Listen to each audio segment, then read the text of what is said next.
পশ্চিমবঙ্গ প্রতিবন্ধী ঐক্যমঞ্চের জেলা সম্পাদক সুমন পাল এই দিন সম্প্রীতি রক্ষার্থে 25তম রক্তদান করেন।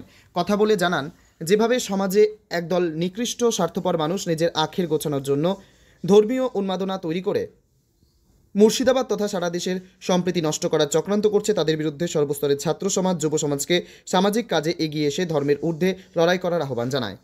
জঙ্গিপুর থেকে তরিকুল শেখের রিপোর্ট, জঙ্গিপুর টিভি। আমার পক্ষ থেকে 25তম রক্তদান করছি। মূলত যেভাবে গোটা সমাজ ব্যবস্থায় সাম্প্রদায়িকতা চলছে, একদল মানে সাত্তান্বেষী মানুষ যেভাবে সম্প্রীতি রক্ষাকে ধ্বংস করছে, তার বিরুদ্ধে আমরা একটা সম্প্রীতির বার্তা নিয়ে যাওয়ার লক্ষ্যে আজকের এই রক্তদান আমি করলাম।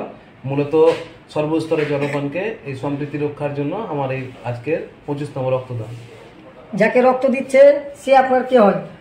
যিনি রক্ত দিচ্ছেন আজকের এই সমাজ ব্যবস্থায় হয়তো ধর্মীয় মতে তিনি মুসলিম, কিন্তু মূলত এটা প্রসঙ্গক্রমে বলতে হচ্ছে যে আমরা সবার উপরে মানবতার জয়গান করি। ফলে এই প্রসঙ্গটা আনতে হচ্ছে যে রক্তের রং কিন্তু লাল, ফলে রক্তটা মানুষের শরীর থেকে মানুষের শরীরে যায়। ফলে উনি আমার ব্লাড রিলেশনে কেউ নন, কিন্তু সামাজিক স্বার্থে সমাজকে এগিয়ে নিয়ে যাওয়ার লক্ষ্যে সম্প্রীতি রক্ষার্থে এই রক্তদান শিবির। ফলে যারা হিন্দু মুসলিম সম্প্রীতি ধ্বংস করছে তারা অত্যন্ত নিকৃষ্ট সমাজের মানুষ, এগুলোকে প্রতিহত করা দরকার। সর্বস্তরের যুব সমাজ, ছাত্র সমাজকে এগিয়ে আসা দরকার। আমি সুমন পাল, পশ্চিমবঙ্গ প্রতিবন্ধী ঐক্যমঞ্চের সম্পাদক।